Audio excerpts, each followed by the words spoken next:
അപ്പൊ ഈ വരുന്നത് ഇർഷാദാണ്. ഇർഷാദ് പരപ്പനങ്ങാടിയിൽ നിന്ന് നടന്നു വരണം. അസ്സലാമു അലൈക്കും ഇർഷാദെ. ഭയങ്കര വിഷമമുണ്ട്. പോണ എനിക്ക് ഇഷ്ടമാണ്, പറഞ്ഞിട്ട് കാര്യമില്ല. എങ്ങനെ കാര്യങ്ങളെല്ലാം റെഡിയായോ? പേപ്പറും കാര്യങ്ങളൊക്കെ പോയിട്ട് റെഡിയാക്കണം അല്ലേ?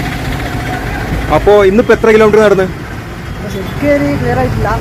രാവിലെ 6:00 അവിടെ ഇറങ്ങിയതാണ്.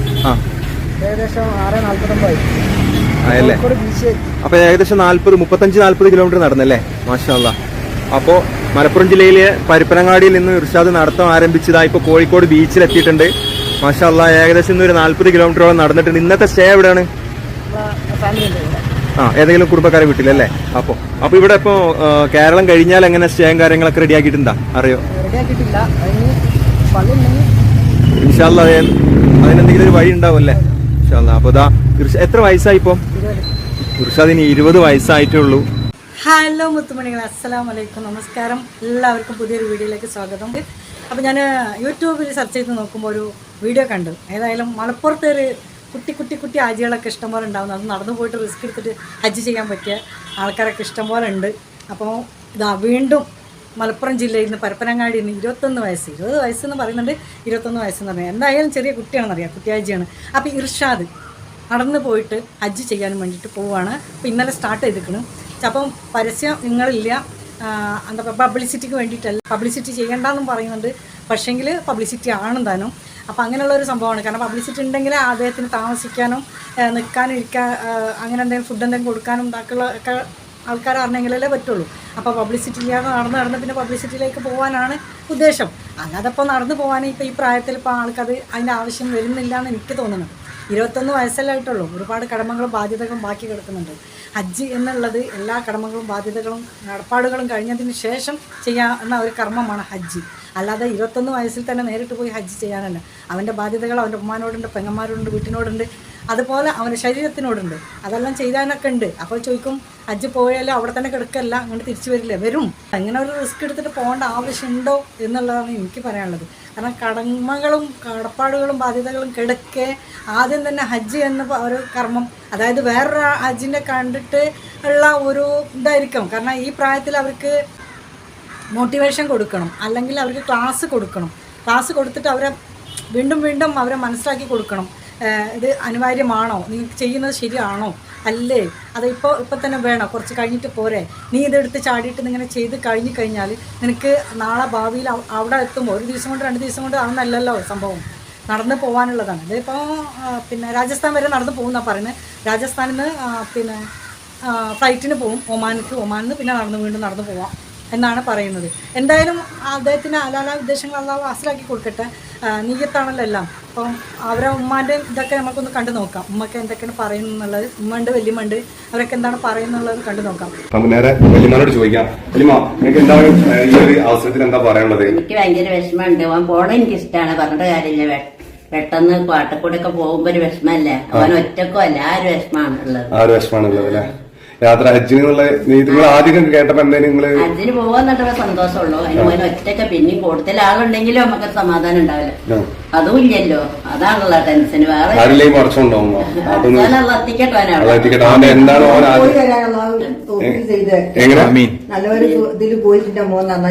നന്നായി തിരിച്ചു പറ്റല. എല്ലാരും അതുപോലെ തന്നെ ഓനെ പോകുന്ന വഴിക്കൊക്കെ എല്ലാവരും സപ്പോർട്ട് ചെയ്യും. ഒന്ന് സ്റ്റേ അങ്ങനൊക്കെ എന്തെങ്കിലും ചെയ്തു കൊടുക്കാൻ പറ്റുമെങ്കിൽ ചെയ്തു കൊടുക്കാൻ നല്ലൊരു നെയ്യത്ത് വെച്ച് കാണാൻ യാത്ര ചെയ്യുന്നുണ്ടോ. ഇത് അവർക്ക് പബ്ലിസിറ്റി താല്പര്യം ഇല്ലായിരുന്നു. പക്ഷെ എന്താ വെച്ചിട്ടാണെങ്കിൽ ഇപ്പോ ഈ ഒരു സന്ദർഭത്തിൽ നമ്മള് ഇങ്ങനെ ചെയ്തു കൊടുക്കണം തോന്നി, അതുകൊണ്ടാണ്. അപ്പൊ അവരൊക്കെ ഒരു വിഷമവും കാര്യങ്ങളൊക്കെയാണ് ഇപ്പൊ ഈ പറയുന്നത്. ഇപ്പൊ അവരെ വീട്ടിൽ നിന്ന് ഫസ്റ്റ് ഇങ്ങനെ ചോദിച്ചപ്പോ എന്തായിരുന്നു പറയുന്നത്? ആ ഒരു അഭിപ്രായം എന്തായിരുന്നു ഫസ്റ്റ് ഒക്കെ? അവര് നിങ്ങളെ വല്യമ്മയാണല്ലോ, അപ്പൊ ഇവന്റെ ഉമ്മ പറയുമ്പോൾ അവർക്ക് വിഷമത്തോടു കൂടിയാണ് അവരെ. അവന്റെ അമ്മക്കും വിഷമം തന്നെയാണ്. പോവല്ലേ എന്നുള്ള വിഷമം അവന്റെ അമ്മക്കുള്ള നല്ലോണം ഉണ്ട്. വിഷമൊക്കെ നല്ലോണം ഉണ്ട് അല്ലേ? തുടക്കം നിങ്ങള് തുടക്കത്തിൽ തന്നെ അവനോട് പോകണ്ട അങ്ങനെ പറയുന്നതാ? ഇല്ലല്ലേ? ഓന് പെട്ടെന്ന് ഇങ്ങനെ പോകുന്നു, അത്ര കുഴപ്പമില്ല. ഞാനാണ് എന്നോട് പറയുന്നത് 18-ാം തീയതി ഞാൻ പോകുന്നു. 18-ാം തീയതി പോകുന്നില്ലേ? അപ്പൊ പെട്ടെന്ന് കേട്ടപ്പോ ഒരു അതും അല്ലല്ലോ, എന്റെ ഉമ്മാണ് പറഞ്ഞത്, പറഞ്ഞത്. ഞാനവിടെ ചെന്നപ്പോ നിങ്ങളെ അപ്പൊ മാഷാ അല്ലാഹ് ഒരു ദിവസം കൊണ്ട് തന്നെ 10-40 കിലോമീറ്റർ നടന്നിട്ടുണ്ട്. അപ്പൊ നിങ്ങൾക്ക് എന്താ പറയല്ലേ? എനിക്കതിന്റെ മോനൊന്നും അവിടെ എത്തി നല്ല ഇതിലായിട്ട് വരട്ടെ, അച്ഛനും ചെയ്ത് നല്ല റാഹത്തായിട്ട് വരട്ടെ. റാത്തായിട്ട് വരട്ടല്ലേ ഓൻ വിചാരിച്ച കാര്യം? അതന്നെ, ഓൻ വിചാരിച്ചമായി നടന്നു പോണ കാര്യം ആലോചിച്ചത് വിഷമമുണ്ട്, വിഷമമുണ്ട്, ഭയങ്കര ഭയങ്കര വിഷമമുണ്ടല്ലേ. അതായത് പഠിച്ച മോന്റെ ആ ഒരു നെയ്യത്തെ ഏതായാലും നല്ല രീതിയിൽ ആക്കി കൊടുക്കട്ടെ എല്ലാവരും. നീ പോക്കില് പിന്നെ അതുപോലെ തടസ്സങ്ങളും പ്രയാസങ്ങളൊക്കെ വന്നു കഴിഞ്ഞാൽ അത് പരിഹരിക്കാൻ പറ്റുന്ന ആൾക്കാരൊക്കെ ഇവരെ കൂടെ ഉണ്ടോ ഇല്ലെന്നുള്ളത് നമുക്കറിയില്ല. കുട്ടി അതിനുള്ള പേപ്പേഴ്സും ബാക്കിയുള്ള കാര്യങ്ങളൊക്കെ റെഡിയാക്കിക്കണമെന്ന് എന്നും അറിയില്ല. അപ്പം കുറച്ച് യാത്ര എന്ന് പറയുമ്പോൾ വളരെയധികം റിസ്ക് ഉള്ള കാര്യമാണ് യാത്ര എന്ന് പറയുന്നത്. അതും അതിന് ഈ പ്രായത്തിൽ തന്നെ രക്ഷിതാക്കൾ അങ്ങനെ വിട്ടു കൊടുക്കണോ വേണ്ടേ എന്നൊക്കെ ഉള്ളതൊന്ന് ആലോചിക്കേണ്ട കാര്യമാണ് അല്ലേ.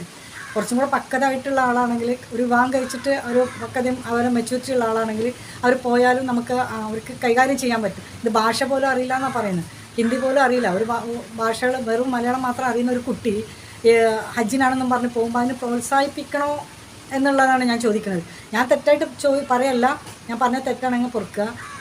ഞാനൊരു ഉമ്മ എന്ന നിലയ്ക്ക് എൻ്റെ മോനാണ് ഇപ്പോൾ 21 വയസ്സിൽ, ഉമ്മ ഞാൻ ഹജ്ജിന് പോവാണ്, എനിക്ക് ഹജ്ജിന് നടന്നു പോകണം എന്ന് പറയുമ്പോൾ ഞാൻ എന്താ പറയുക, നിനക്ക് ഹജ്ജല്ല, ഹജ്ജിൻ്റെ തുല്യമായിട്ടുള്ള കാര്യങ്ങൾ ഇവിടെ ഉണ്ട്, ചെയ്യാണ്ട് പല കാര്യങ്ങളുണ്ട്. അവനെ വീട്ടിൽ ചെയ്യേണ്ട കാര്യങ്ങളൊക്കെ ഉണ്ട്. അതൊക്കെ കഴിഞ്ഞ് കടമയും കടപ്പാടുകളൊക്കെ കഴിഞ്ഞ് നിൻ്റെ ശരീരത്തിനോടുള്ള കടമയൊക്കെ കഴിഞ്ഞിട്ടാണ് പിന്നെ ഹജ്ജ് പറഞ്ഞിരിക്കുന്നത്. നീ 21 വയസ്സെന്ന് പറയുമ്പോൾ കളിക്കുന്ന പ്രായമാണ്. ഈ കളിക്കുന്ന പ്രായത്തിൽ ഹജ്ജ് എന്ന് പറഞ്ഞിട്ടാണ്ട് പോകുമ്പോൾ ഹജ്ജിന് തീരെ ഒരു വിലയില്ലേ.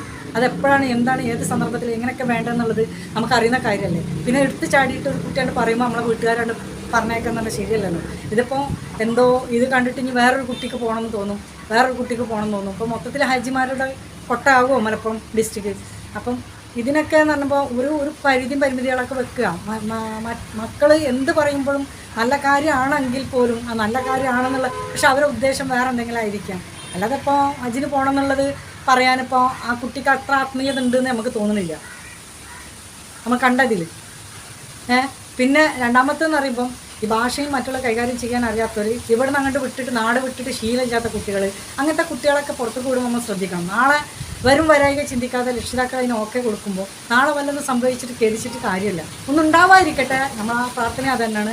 നല്ല നീയത്തോടുകൂടാണ് കുട്ടി ഇറങ്ങുന്നത് എങ്കിൽ അത് അള്ളാഹു അവിടെ ലക്ഷ്യത്തിലെത്തിക്കട്ടെ. മാതാപിതാക്കൾക്ക് തിരിച്ച് വന്നിട്ട് അവനെ കാണാനും തൗഫീക്ക് നൽകട്ടെ. ഇത്ര എനിക്ക് പറയാനുള്ളൂ. പക്ഷെ ഞാൻ ചോദിച്ചു പോയതാണ്. എന്താണെന്ന് വെച്ചാൽ നമ്മളും കൂടെ ഉൾപ്പെട്ടിട്ടാണ്, അതായത് മാതാപിതാക്കളും കൂടെ ഉൾപ്പെട്ടിട്ടാണല്ലോ ആ കുട്ടി പോകുന്നത്, അറിഞ്ഞിട്ടാണല്ലോ ആ കുട്ടി പോകുന്നത്. നല്ല കാര്യം എന്ന് പറഞ്ഞാൽ എന്ത് കാര്യം നല്ല കാര്യം അങ്ങനെയൊക്കെ പറയുമ്പോൾ നമ്മളതിന് ഓക്കെ പറയുന്നതിനൊരു ഇതുണ്ടല്ലോ, കണക്കുണ്ടല്ലോ. സന്ദർഭം സമയം നോക്കിയിട്ട് വേണ്ട നമ്മൾ പറയാൻ. അവൻ്റെ പ്രായം കൂടെ നമ്മൾ നോക്കണം. അവനക്ക് പക്വത ആയിട്ടില്ല, അവന് തിരിച്ചറിവായിട്ടില്ല, ഒരു കാര്യം തീരുമാനിക്കാനുള്ളതൊന്നും അവനക്ക് ആയിട്ടില്ല. അപ്പോൾ ആ പ്രായത്തിൽ ഒരു ക്യാമറ ഫേസ് ചെയ്യുമ്പോൾ പോലും എനിക്ക് ശരിക്കും അതിനോട് ബോൾഡായിട്ടൊന്ന് സംസാരിക്കാനോ അതിനോട് നല്ല രീതിയിൽ ഇതാക്കാനോ പറ്റുന്നില്ല. അങ്ങനത്തെ ആ കുട്ടിക്ക് എങ്ങനെയാണ് നാളെ ഇപ്പോൾ മറ്റുള്ള പുറലോകത്തിനോട് ഇതാവുക. പുറലോകത്തൊക്കെ പോയി വന്നിട്ടുള്ള കുട്ടികളാണെങ്കിൽ പിന്നെയും വേണ്ടിയില്ല. അപ്പോൾ അതൊക്കെയാണ് ഞാൻ ആ കുട്ടീനെ കണ്ടപ്പോൾ എനിക്ക് തോന്നിപ്പോയത്. വീട്ടിൻ്റെ ഉള്ളിൽ തടഞ്ഞിരിക്കാൻ ഏറിയാൽ മലപ്പുറം ഡിസ്ട്രിക്റ്റോ അല്ലെങ്കിൽ ഏറിയാൽ ഇപ്പോൾ കേരളത്തിൻ്റെ ചുറ്റുഭാഗത്ത് ഏതെങ്കിലും ജില്ലയിലുള്ള പോയി ഉള്ള പരിചയം മാത്രമേ ഉണ്ടാവുള്ളൂ. കാരണം അത്ര അതിന് ഏജുള്ളല്ലോ. അപ്പോൾ അതിൻ്റെ അപ്പുറത്തേക്കും പോകുമ്പോഴുള്ള സിറ്റുവേഷൻ എന്തൊക്കെ അവസ്ഥകൾ എന്നൊക്കെ ഉള്ളത് അതിനറിയില്ലല്ലോ. അപ്പോൾ അതിനെ വിടുന്ന നമ്മളും കുറച്ച് ഉത്തരവാദിത്തപ്പെട്ടവരല്ലേ വീട്ടിനുള്ളിലുള്ളവർ എന്ന് എനിക്ക് ചോദിക്കാനുള്ള ചോദ്യമുള്ളൂ. അപ്പോൾ ഇൻഷാ അല്ലാഹ് എന്തായാലും വേണ്ടില്ല, കുട്ടി പോയിട്ട് വരട്ടെ. നല്ല രീതിയിൽ അവൻ്റെ മനസ്സിലുള്ള മുറാദുകൾ ഹാസിലാക്കി അള്ളാഹു അത് ഹജ്ജ് സ്വീകരിച്ച് ആ കുട്ടി തിരിച്ചു വന്ന് മാതാപിതാക്കളോട് ഒപ്പം ഹാപ്പിയായിട്ട് ജീവിക്കട്ടെ. അത്രയൊക്കെ തന്നെ എനിക്ക് പറയാനുള്ളൂ. പക്ഷേ ഈ കാര്യം ഞാൻ അതിൻ്റെ കൂടെ പറഞ്ഞെന്നുള്ളൊരു ഉമ്മ എന്ന നിലക്ക് എൻ്റെ ഒരു മോൻ എന്നോട് പറയുമ്പോൾ എനിക്ക് ഇങ്ങനെയൊക്കെ പറയേണ്ടി വരും എന്നുള്ളത് ഞാൻ പറഞ്ഞെന്നുള്ളൂ കേട്ടോ. ശരി, ഓക്കെ, അസ്സലാമു അലൈക്കും.